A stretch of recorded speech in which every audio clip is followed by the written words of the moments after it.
Hey, what's up, guys? I want to talk to you about wholesaling real estate. Wholesaling, basically making money connecting a buyer and a seller. It is not that hard. In fact, it's super simple to actually do this. So guys, my name is Dustin Heiner with Master Passive Income. I want to help you learn how to quit your job by investing in real estate rental properties so you never have to work a job again. Now, wholesaling is really simple. Now, it is work. It's gonna take work, but it's really, really simple to make a quick $5,000, $2,000, or $10,000, depending on what you can negotiate. So here's really what's going to come down to when you're actually doing wholesaling deals.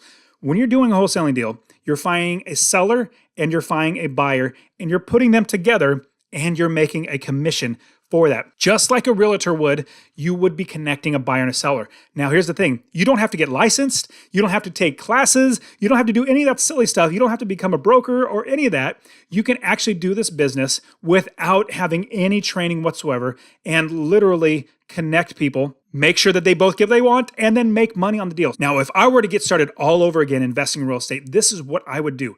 Number one, I would start searching for distressed properties. Now, distressed properties, those are basically ones that, the weeds are growing really, really high. There's newspapers in the driveway. The paint is chipping. It looks like nobody's home. There's cobwebs everywhere. That's a distressed property. That's a property that needs work that the owner is not taking care of. Well, who knows? You may have found a property that the grandma passed away sadly, and the kids, they just don't want to sell, or they don't have the time. They don't want to have the hassle of selling it. They just wish somebody would reach out to them and say, hey, can I take this property off your hands? And that could be you. Now, what you would do is after you find the distressed property, you contact the seller. Now, I have a video, watch in the description, on how to find who owns the properties, free ways to find properties. Check out the description for that. But easy way is go to the tax collector and see where the tax bill is sent to. Wherever the tax bill is sent to, more than likely that's going to be the owner. So send them a letter, send them a postcard. Say, hey, I really love your property. I'd love to talk to you about buying it from you. Get a hold of the seller. So that's the first one. Second thing is you want to make sure that you get it under contract. That's a big, big thing. If they just say, yes, I'll sell it to you for this price, but you don't have it written down, you don't have them sign it, you don't use a proper contract. If you don't do that, you're going to lose the contract. And if you try to go and sue them for losing out on the deal, they're going to say, well, we didn't sign a contract. Like, you can't hold me to anything. It has to be written down in stone. So once you find the property, once you have a seller, get it written down in stone, basically the details, how you're going to help them out. Maybe you might need to help them move. Maybe they don't have money to move. Stipulate that. You want to encourage them. See, now the big goal, I'm going to say broad overview of wholesaling. What we are trying to do as wholesalers is to help people. Now, of course, we're going to make money because we have to get paid for the helping that we're doing. If we view this as a way to help people get out of the problems that they have, let's say they want to sell this house, it's their grandma's house, they just don't want to remember like it was bad memories, or when they think about it, it comes up, they're sad, they want to sell the house. You're there to help them out. And let's say their grandma's stuff is still in there. They need to move in storage. Well, shoot, I know you don't want to do that. How about I pay for it? I'll pay for them to box it up and put it in storage for you. How about I do that? That's a way, and then obviously your price comes down because you're negotiating, but you're trying to solve. You want to win-win-win with them. Now, here's a big thing. Here's a big pro tip I'm going to give you over everything. When you start in wholesaling, your number one thing is not to find a property. That's not the number one thing. The number one thing is to find who is going to buy those properties. Your number one thing that you need for your wholesaling business is a list, a laundry list of buyers. You want their email addresses, you want their phone numbers, you want a way to, as soon as you get a deal, to ship that out to as many people as possible. Investors like me I love buying properties from wholesalers. They're terrific. They give me great, great deals. No, I want equity. No, I want passive income. And they send me deals. I'll drink my coffee like this. I'll be drinking my coffee, looking at this is my camera or my computer, and look at my email all day or in the morning and check out the different properties that I get and say, you know what? This is a good property. This is from a wholesaler, or this is a bad one. Just delete the email. I have so many people sending me properties that I pick and choose now which properties that I want. I don't look for them anymore because I have wholesalers doing that for me. So you, as a wholesaler, what we need to do is create a buyer's list and then get as many people on there as possible. So then when we have a deal, we know to send them the right deals. We know to send them, hey, this is a deal I have, and hopefully we can sell, because the last we want is to have a good deal. and then not have anybody to buy it and then have to either give it up or something bad where you lose your earnest money.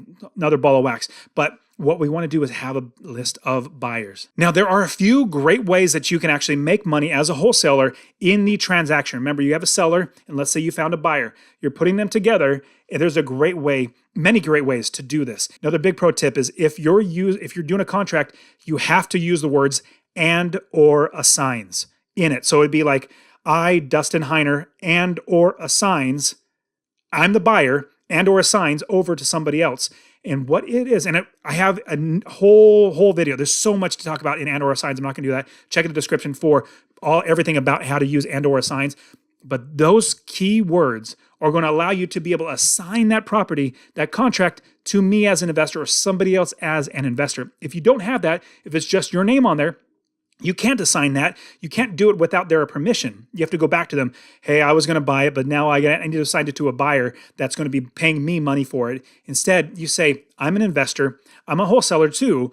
I may assign this to somebody else. I may buy it. So I'm going to add and or assigns on there, which gives me the option to take care of you the way you need it. I want to make sure you're taken care of, like you're talking to the seller. So that's huge. So check out the description for that video on and or assigns. Now, when you're writing out this contract, you absolutely need to stipulate everything you talked about, because you're negotiating with the seller. You're negotiating that with them, the price, when you're going to close, if you're going to be moving their stuff out or whatever it might be. You want to help them out. And in that, you document everything inside of that contract. Now, what I've done in the past is a wholesaler will come to me and say, Dustin, I have this contract. It has and or assigns on there. I require a $5,000 basically payment, a fee to transfer this or assign this contract over to you. So you get the property, you buy it for this agreed upon price, and I get $5,000 as a wholesaler. Wouldn't that be fantastic just to make $5,000 just signing over a piece of paper to somebody else?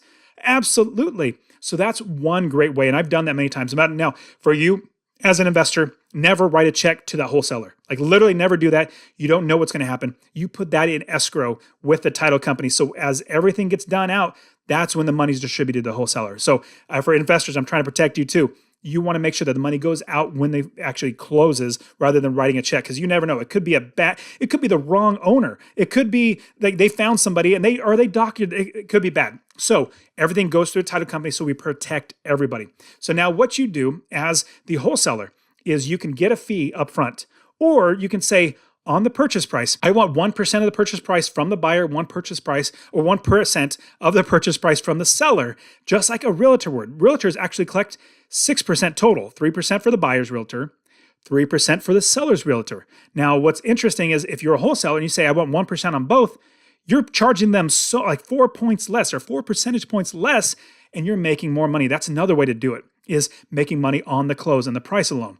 Now, or price of the property. Now, another great way is if you do a dual closing. Now, I personally don't like this, but this is an option where a dual closing, you're at the title company, you are ready to close with the seller, and you have a buyer right here. Well, you'd make one transaction where you put it into your name, pay the seller, and then within 5 minutes, the transaction goes out and goes into the buyer's, the investor's name. So your name is on the title, which isn't the best. That's why I don't like that. I want to have my name not on there, where it goes directly, and there's another way to talk to the title companies. They'll be able to walk you through where it goes directly to the buyer if you assign it over to them. But another way is a dual closing, and you can also take money or charge both the seller and the buyer. So I'm closing here, so I'm making money from that transaction.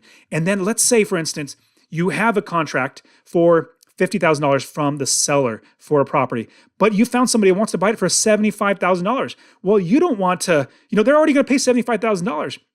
You don't want them to know how much you're paying over here. You don't want to make $5,000. You want to make $25,000, close on the property, and then resell it, and you make that $25,000. That's another great way. So the wholesaling is great because you are the middleman, just like a realtor, but you don't have to go take those tests. You don't have to study. You don't have to work in an office. You don't have to have office hours. You don't have to be everything that a realtor does, but you have to work a little harder because you're finding the seller and you're getting a list of buyers. You're connecting them together. So that's it for wholesaling. Check out this other video right here. I want you to get started investing in real estate, and this is how to do it. This is the and/or sign video. Make sure you're watching that one too. See how to do it well. All right, guys, we'll see you.